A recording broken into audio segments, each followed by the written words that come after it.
Au lycée, je savais pas vraiment ce que je voulais faire de ma vie. J'ai choisi le commerce pour faire comme mon grand frère. J'ai eu, je pense, la bonne idée à ce moment-là de me dire je vais faire mes études, moi, en alternance. Au bout de 1 an, 2 ans, un petit peu de lassitude qui commence à s'installer. À ce moment-là, je ne sais pas encore que je veux je vais faire du sport ma vie parce que j'ai même pas encore commencé la boxe. Ce que j'aime dans ce sport, c'est que c'est individuel et c'est ton travail qui te permet d'observer les résultats derrière en compétition. Et là, grosse remise en question dans ma vie. Qu'est-ce que je fais? Faut réfléchir. Et là, je décide de... Bienvenue sur Focus Sportpreneur. Dans cette série d'épisodes, je vous propose de découvrir le parcours de Victor Bass, ancien boxeur professionnel, champion intercontinental en kickboxing, professeur de PS, coach et fondateur de l'Arena Boxing Club à Neuilly-Plaisance. Dans ce premier épisode, on revient sur ses débuts, son passage d'un parcours plus classique dans le commerce vers le sport, puis sur la place que la boxe a prise dans sa vie. On parle de choix, de remise en question, de compétition, de transmission et de cette idée forte sur un ring. Personne ne peut combattre à votre place. Bienvenue sur Focus Sportpreneur. Aujourd'hui, j'accueille Victor. Bonjour, comment tu vas? Bonjour, salut Vanina. Salut. Très bien, merci de me recevoir. Je suis contente de te recevoir parce que tu as un parcours particulier et je voudrais que tu en parles. Mais en premier lieu, est-ce que tu peux te présenter? Je m'appelle Victor Bass, j'ai 36 ans, donc je suis de Noisy-le-Grand. Et j'ai eu différents parcours de vie. Là, j'en ai démarré un tout nouveau il y a environ 1 an. J'ai ouvert une salle de boxe et de crossfit à Neuilly-Plaisance qui s'appelle l'Arena Boxing Club. Ok, d'accord. Je vais commencer direct parce que vous devez voir en fait dans la caméra quelque chose derrière ou de dire ce que c'est.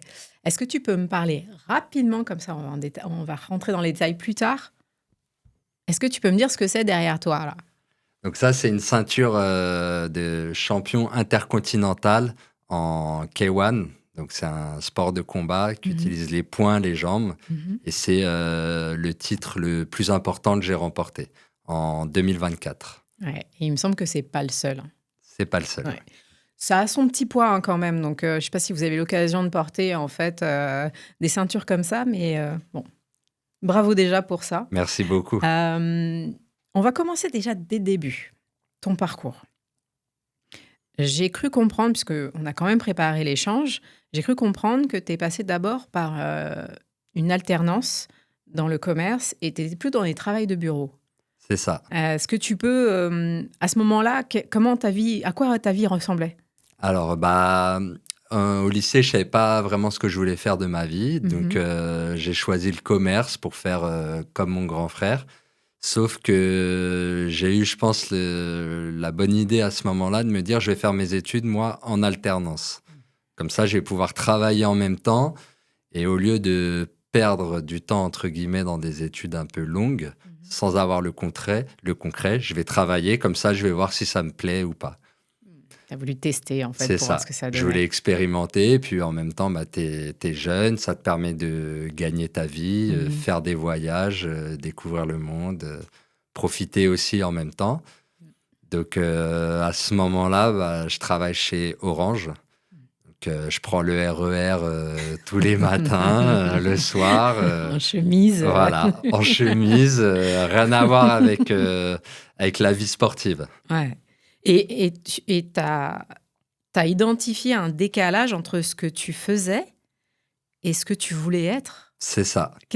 À quel moment? C'est au moment où tu étais en chemise dans le RER, justement, comme tu le disais? Ouais, en fait, c'est venu petit à petit. Déjà, un petit peu au bout de 1 an, 2 ans, un petit peu de lassitude qui commence à s'installer. À ce moment-là, je ne sais pas encore que je vais faire du sport ma vie parce que j'ai même pas encore commencé la boxe. Ok. Mais je sens qu'il y a quelque chose dans lequel je m'épanouis pas dans ce travail-là. Et à ce moment-là, je fais presque plus de sport, alors que j'en ai fait depuis de mes 6 ans à mes 18 ans. D'accord. Alors attends, l'alternance, c'était en quelle année? C'est de mes 18 à mes 22 ans. Et la boxe, tu as commencé à quel moment? La boxe, j'ai commencé à 20 ans. À 20 ans. Et avant, tu faisais d'autres sports? Avant, ouais, j'ai fait du foot, j'ai fait et de l'athlétisme. D'accord. Donc, sport collectif, sport Sport individuel individuel et sport et individuel. sport individuel. Ok. Mais j'ai toujours fait au foot, je faisais tous les matchs. Ouais. En athlétisme, je faisais les compétitions. J'ai toujours aimé la compète. D'accord. Et la boxe, pourquoi la boxe du coup? Alors, bah, la boxe, ça fait 1 an et demi, presque, que je fais presque plus de sport. Mhm. Juste, je vais un petit peu à la salle. Je prends du poids. Je suis plus très dynamique, etc. Ouais. Je sens un petit peu physiquement que je me dégrade. Je me dis, tiens, il paraît que la boxe, ça fait bien sécher. Ça Ouais. permet d'avoir une bonne condition physique. Bon, allez, je vais aller tester. Ok. Ce que tu disais, où alors, ton corps se dégrade, bon, c'est une chose, mais Ouais. comme tu as fait du sport très jeune pendant très longtemps et d'un coup tu t'arrêtes, Il y a ça effectivement, aussi, il y a il y a ce l'aspect truc-là. mental. Ça se trouve, ça joue aussi dans le fait que je m'épanouis pas au travail. Il me manque quelque chose dans ma vie. D'accord. Pour te dépenser physiquement et aussi Et mentalement. mentalement, ouais. Mm. Exactement. Mm. Donc, du coup, tu as changé, parce qu'on a parlé juste de sport, mais tu as changé de direction professionnelle aussi. Ouais. Qu'est-ce qui s'est passé, en fait? Du coup, bah, je commence la boxe. Mhm. Parallèlement, je continue donc le travail chez Orange. Je passe du DUT à la licence. Ensuite, je passe de la licence au master, Ouais. toujours en alternance. À chaque fois que je change de diplôme, Mm. je change de poste. Ouais. J'essaye un peu tout. Donc, je fais au début commercial. Après, je fais responsable grand compte. La vente, ça me plaît plus trop. En master, je passe au service achat. Je me dis peut-être je vais préférer acheter que vendre. Ouais. Mais là, toujours, ça va pas. Et en même temps, bah là, ça fait presque 2 ans que je fais de la boxe. Et j'aime ça. J'ai fait mes premiers combats 1 an avant. Mhm. J'ai gagné. Je sens que je commence à prendre du niveau. Et ce que j'aime dans ce sport, c'est que c'est individuel. Et c'est ton travail qui te permet d'observer les résultats Mm. derrière, en compétition. Mm. Et là, grosse remise en Question. question dans ma vie. Mhm. Qu'est-ce que je fais? Faut réfléchir. Et là, je décide de tout arrêter, en fait. Attends, là, c'est à quel âge? Là, j'ai 22 ans. Ouais, donc Ouais, tu as 22 ans, tu décides de tout arrêter, donc ton alternance, ou en tout cas c'est ça. ta carrière dans le commerce. C'est ça. Dans le commerce. Et quand tu dis tout arrêter, parce que c'est vrai que tu as parlé de boxe, en fait, mais il y a le fait d'être ta carrière sportive et ta carrière professionnelle, parce que pour l'instant, t'as pas. Qu'est-ce que tu as fait aussi professionnellement en complément? Professionnellement, donc j'ai eu un DUT, technique Ouais, de commercialisation. J'ai eu une licence pro. ouais. Et là, je suis en master première année. Et Et c'est donc là là que où tu changes. j'arrête. Ok. Ouais. Et donc là, la bascule. C'est ça. Donc là, j'arrête d'aller à l'école à la fin du premier Hmm. semestre. Par contre, je Ah oui. termine mon... Ouais, j'arrête pas à moitié. Effectivement, là. Par contre, je suis réglo, je continue à aller au travail jusqu'à Mhm. la fin de mon année d'alternance. Bah oui, il faut bien l'argent quand même. Quand même. Quand même. Exactement. Et donc, tu as décidé de tout arrêter. Mais qu'est-ce que tu fais après? Bah là, je profite, je Ouais. m'entraîne tous les Mhm. jours. Je continue à évoluer en boxe. Ok. Et au bout d'un moment, il faut que je fasse quelque chose professionnellement, parce qu'il faut savoir qu'en France, la boxe, surtout la boxe pied-point, Mhm. voilà, en boxe anglaise, ils ont le même problème, ça paye pas. Mhm. Très rares sont ceux qui peuvent en vivre, donc va falloir quand même travailler. Ouais. Mais c'est là où je me dis, bah, je vais travailler dans le sport, je vais faire un métier qui est en accord avec ma passion. Et en plus, j'aime tellement ça, Mhm. j'ai tellement aimé ce sport Ouais. que j'ai aussi envie de le transmettre. Moi, physiquement, j'ai senti des changements, mentalement aussi. Et j'ai envie d'apprendre aux autres, d'aider les autres et de transmettre ça. Mm. Pas forcément que la boxe, hein, même faire une transformation physique et mentale. Ouais. Tu as dit quelque chose, la boxe, tu as vraiment aimé ça, ça t'a transformé. Tu peux dire qu'est-ce que tu as aimé, qu'est-ce que tu aimes le plus? Ce que j'aime le plus, alors, d'un point de vue loisir, c'est vraiment le fait que quand tu t'entraînes, tu Mhm. penses à rien d'autre. C'est tellement exigeant techniquement, physiquement, que tu n'as pas le temps de penser à... Les personnes que je connais qui font de la boxe juste en loisir, ils pensent plus aux soucis pendant 1 heure et demie. Ouais. Ils sont focus sur ça et ça permet vraiment de relâcher. Et je pense que c'est le sport qui te permet le plus d'être focus pendant ton entraînement et d'oublier tous tes problèmes. Et après, pour ceux qui font des combats comme j'ai fait, tu as l'adrénaline de monter sur le ring. Au début, il n'y a pas trop de public, c'est des compétitions amateurs. Et plus tu évolues, plus il y a du monde, plus tu es mis en avant, plus tu as toujours cette pression avant les combats, tu as cette motivation dans la préparation. Quand tu sais que tu as un combat pendant 1 mois et demi, ta vie, elle a énormément de sens en fait. Ouais. Tu sais pourquoi tu te lèves, tu sais pourquoi tu t'entraînes, tu sais pourquoi tu fais un régime. Et c'est hyper stimulant, tu te sens vivant en fait. C'est ça que j'ai aimé. C'est ça que tu as aimé, que tu as retrouvé, que tu n'avais pas du coup dans le commerce. Désolé C'est Orange ça. pour le coup. Là, donc... Surtout que c'était à l'époque où ça venait de passer de France Télécom à Orange. Je sais pas si tu te rappelles, il y avait des petits soucis. Voilà.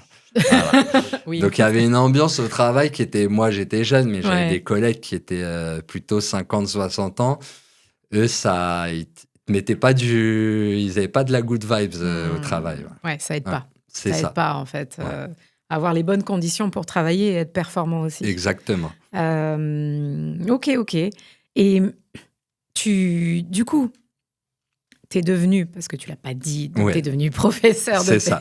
Donc, alors, avant d'être professeur de PS, du coup, j'ai pris la voie la plus simple, la plus rapide. Donc, qu'est-ce que je vais faire de ma vie ? J'ai passé diplôme de coach. Ok. Donc, d'abord, muscu. Donc, coach en musculation et cours collectif. Donc, c'est un BPJEP, ça s'appelle. Ça se passe en 1 an. J'étais en alternance aussi dans une salle de muscu. Je faisais de l'accueil, des programmes de muscu, des cours collectifs, step, cuisses, abdos fessiers.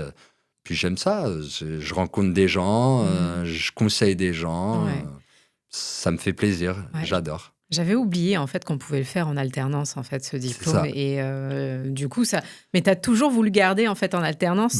J'ai eu de la chance parce que dans la promo où j'étais, j'ai eu aussi la chance de le passer à l'INSEP.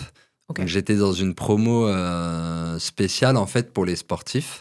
Donc tu avais la moitié de la promo qui était réservée aux athlètes de l'INSEP pour leur permettre de se reconvertir plus tard. Et tu avais une dizaine de places qui étaient ouvertes au public sous test physique, entretien de motivation. D'accord. Donc moi, grâce à la boxe, j'ai pu intégrer cette promo de l'INSEP. Et dans ma promo, tout le monde était en stage. Quand tu es en stage, tu payes ton diplôme. Tu n'es pas beaucoup payé. Et moi, j'ai eu de la chance. J'étais le seul à avoir un contrat pro. Donc, je n'ai pas payé mon diplôme. Et j'avais aussi une meilleure rémunération. C'est l'avantage en fait de l'alternance parce que tu expérimentes en direct ce que tu apprends ou pas dans la théorie. Exactement. Je suis passée aussi par là et top. Donc là, je me dis, j'ai quand même une chance aussi. Comme par hasard, je trouve un contrat pro, je suis le seul, juste à côté de chez moi. Et tous les entretiens, tests physiques que tu as fait justement pour accéder à ce diplôme-là, ton expérience de commercial, entre guillemets, t'a aidé ou pas ? À l'oral, c'est sûr que quand il faut essayer de convaincre quelqu'un, tout mon passé, à 18 ans, j'étais en relation avec des personnes qui en ont 40, 45. Ça peut paraître impressionnant, mais il faut vite, on n'a pas le temps de prendre 1 mois, 2 mois pour prendre ses marques. Au bout d'une semaine, il faut essayer d'être performant. Parce que tu m'as dit que tu as été responsable grand compte. Ensuite, tu peux raconter rapidement ce que c'est pour les non-connaisseurs. Moi, j'en connais un peu. Enfin, j'en ai rencontré quelques-uns. Donc je sais, mais c'est pas... Donc, en fait, tu travailles avec des directeurs de gros services. Donc, c'est du B2B, business to business. Et là, tu traites avec des gros portefeuilles. Donc, aussi jeune, je trouve ça assez... J'étais assistant du responsable grand compte, mais il me déléguait quand même pas mal de choses. Ouais, donc ça veut dire qu'il te faisait confiance. Et, Bah, il a réussi son recrutement, du coup, d'une certaine façon. Il n'a pas été trop déçu quand tu as arrêté? Bah, ensuite, j'ai changé de service Ah pour bah le oui, donc du master. coup, il a pas Donc, de toute façon, il savait Ouais. que c'était pour 1 an. Ouais, Ouais, ouais, donc ça va alors. Donc, tu as été coach, tu as passé du coup ton diplôme. c'est ça. Est-ce que tu t'es senti déjà, quand tu as commencé à faire ces formations de coach, etc., est-ce que tu t'es senti plus aligné avec qui tu étais? Déjà, ouais, je me sens beaucoup mieux.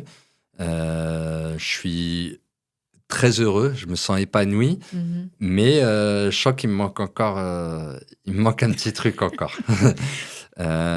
Professionnellement, je sens que je vais, avec juste ce diplôme, je vais un peu plafonner financièrement et je vais plafonner surtout dans l'après. Je me dis que ça reste un travail, même si je fais des choix, voilà, comme j'ai du jour au lendemain, Ouais. j'arrête le commerce. J'essaie de quand même faire des choix réfléchis pour l'avenir.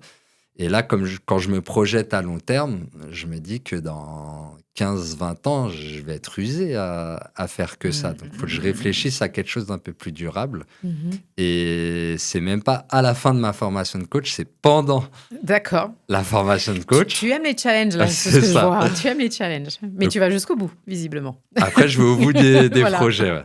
Pendant cette formation de coach, à la moitié, je m'inscris à... Donc, j'ai de la chance que cette formation, elle est de janvier à janvier. Mm. Et en mars-avril, je me dis, pour la rentrée de septembre, je m'inscris à la fac en STAPS pour passer le concours ensuite pour être prof de PS. D'accord. Donc, ce qui se passe, c'est que de septembre à fin décembre, Mhm. je cumule la fac, les entraînements de boxe, Effectivement. le travail de coach et la formation de coach. Donc, évidemment, je réussis pas mon premier semestre. Mhm. J'ai 8,5 sur 20. Ouais, Mais ce qui est bien, c'est que tu as le droit de compenser avec le deuxième semestre. d'accord. Donc, au deuxième semestre, bah, je me libère les cours de la formation de coach. Je me libère le travail dans la salle de sport. Mhm. J'ai plus que la boxe et je me concentre sur STAPS. Ouais. Donc, je suis en L3. Ils m'ont pris en L3 directement grâce aux équivalences. Mhm. Et là, C'est la licence 3, L3. C'est ça. C'est la troisième année, C'est je crois, ça. c'est ça. Ouais. Et là, je me mets à fond dedans. Je dis, il faut que je rattrape mon Attends, 8,5. Il me faut minimum 11,5. J'ai pas le temps de redoubler, là. T'as fait 12, t'as fait 11 et demi, et du coup, C'est après, ça. derrière. T'as fait pile poids ce qu'il fallait. J'ai eu 12 et quelques, donc je compense et j'ai mon année. Et voilà. Parce que là, quand je suis en L3 STAPS, du coup, moi, j'ai 24 ans, je crois. Mm. Les autres dans ma classe, ils ont 19, 20. Ah, J'ai pas le temps, moi. oui, oui, bah oui, Ah, oui, oui. faut que ça... T'étais le premier rang, C'est t'étais hyper ça. sérieux. Voilà, voilà. Chut, te dites rien, je suis en Je- train de réviser. Ah là, je suis pas là. Moi, je fais pas les soirées étudiantes et tout. Je n'ai pas le temps pour ça. Surtout que de toute façon, bah, faut aussi une bonne hygiène de vie. Mm. La boxe, je passe de amateur à semi-pro. Mm. Donc, je continue à évoluer. Ouais, Voilà, faut que je sois concentré. ouais, t'es focus en fait C'est sur tes objectifs, parce que c'est Mes pas juste objectifs, un ouais. objectif. Ouais. Mais à un moment, parce que là, tu as à peu près 24 ans, c'est ça? C'est ça. C'est ce que tu me dis? Mm. Je trouve que pour 24 ans, effectivement, tu dis, bah, tu as des responsabilités, tu dois quand même faire rentrer de l'argent. Comment t'expliques le fait que tu sois sensible justement à cette partie financière et que tu le rentres dans tes objectifs et pas uniquement sur la partie sportive?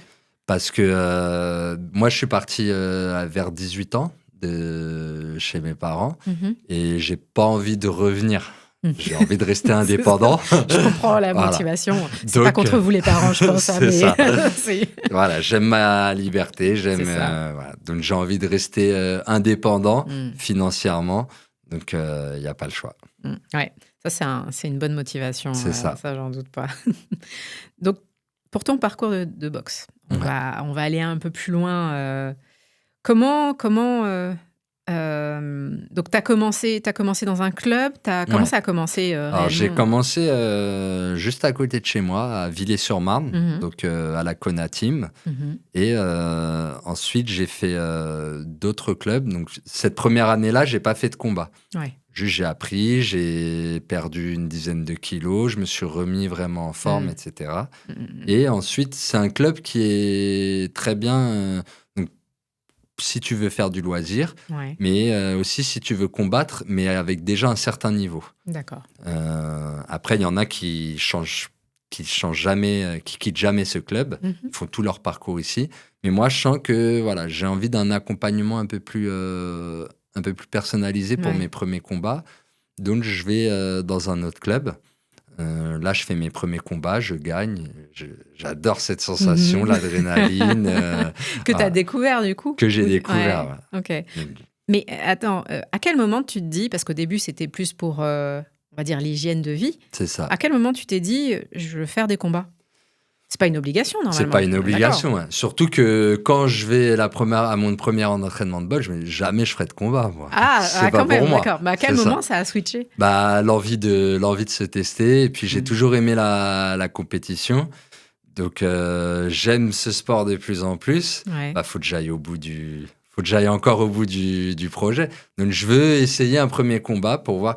Parce que la boxe, les combats, soit t'aimes pas, hein.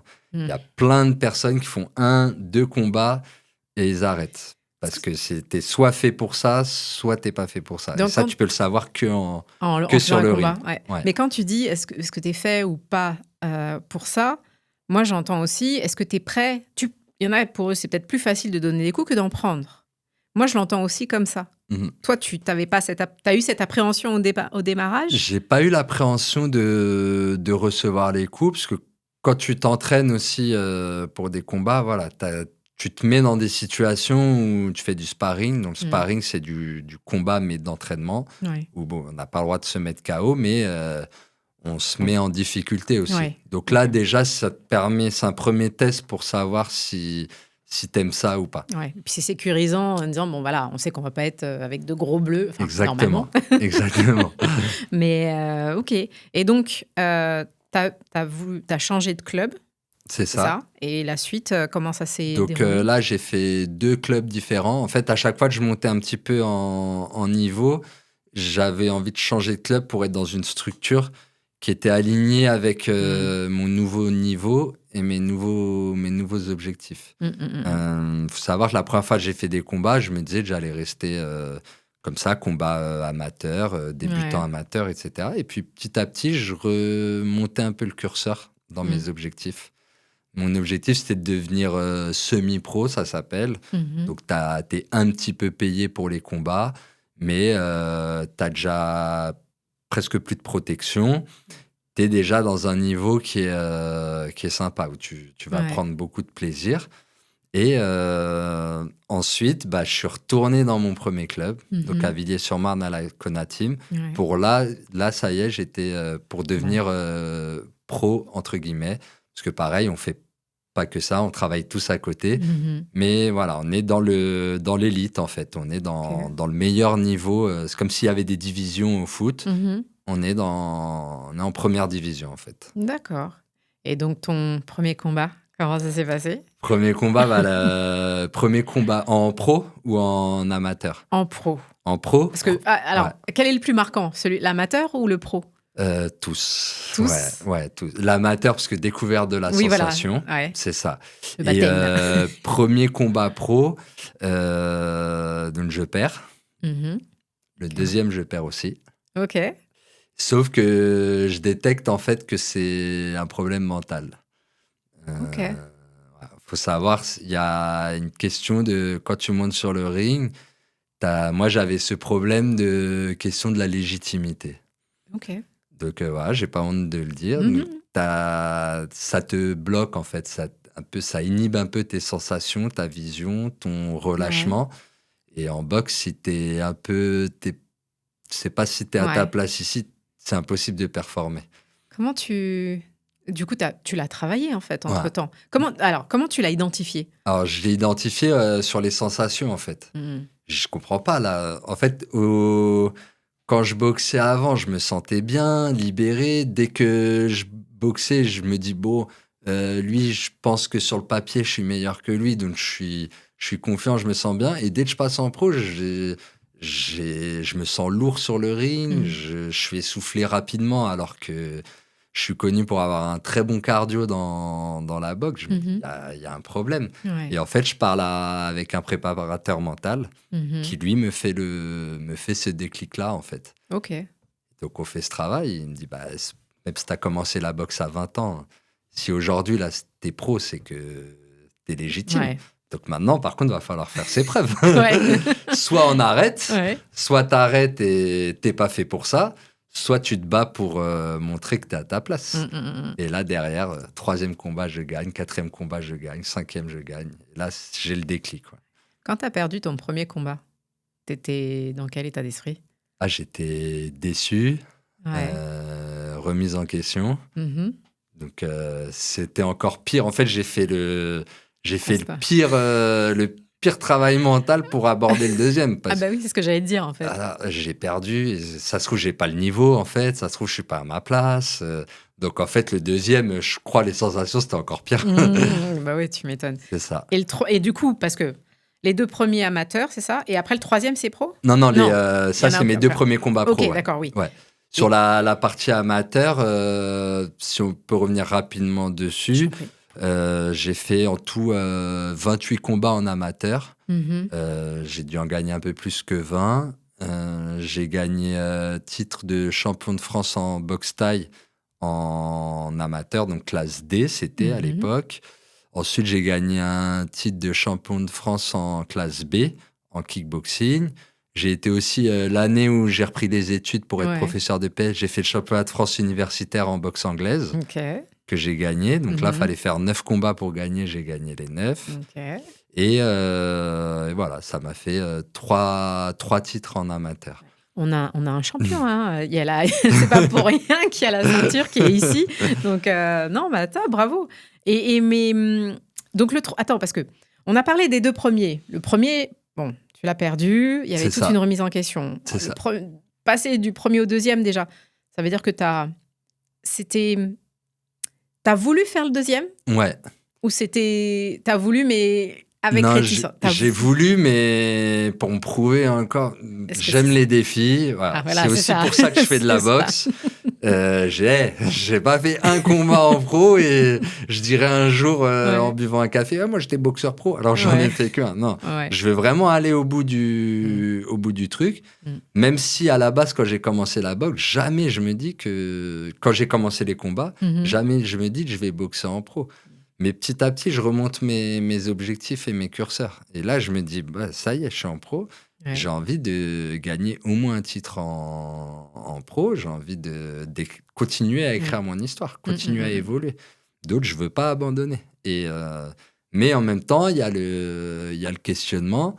Donc, je perds le deuxième. Et là, c'est là où je prends le préparateur mental. Parce que je D'accord. me dis, je peux pas avoir ce niveau et à l'entraînement dans tout mon passé en amateur et avoir ce niveau en pro, c'est pas cohérent. C'est pas moi. Il y a un truc à faire. On t'a proposé d'en voir un ou c'est toi qui t'es dit il faut que je travaille cet aspect-là? C'est moi qui me toi-même. le suis dit. Et après, j'ai de la chance, j'avais un collègue qui avait un pote qui était préparateur mental. Donc, il m'a donné son numéro et c'est resté mon préparateur mental pendant toute ma carrière en pro. Ouais. C'est vrai que dans la préparation, tu m'as dit quand tu combats, c'est toi et toi. Là, par rapport à ce que tu m'as dit, c'est effectivement le cas. C'est ça. Et je vais embrayer déjà sur l'entrepreneuriat. Est-ce que tu trouves justement que c'est un peu la même chose? Ah, il y a le lien, c'est tout droit, hein, la connexion entre les deux. Je pense qu'il y a la sensation d'un combat de boxe, que ce soit dans la préparation, le jour J, et tout ce que tu es amené à affronter en tant qu'entrepreneur, c'est intimement lié. Et toi, tu laisses pas les détails de côté parce que... Enfin, c'est pas un détail, non. Je reformule parce que tu as analysé, en fait, peut-être avec des pairs ou pas, mais tu as analysé, en fait, ta défaite C'est ça. Et tu as essayé de corriger ou d'améliorer en fait ces aspects-là, dont le mental, pour atteindre tes objectifs. Et pour moi, c'est comme si, en tout cas dans l'entrepreneuriat, tu as une stratégie. OK, ton plan A, il n'a pas fonctionné, bah, tu fais le plan B C'est et ça. tu vois en fait comment tu peux avancer, quoi. Faut Mais tu as ton objectif qui est toujours. rebondir, faut s'adapter.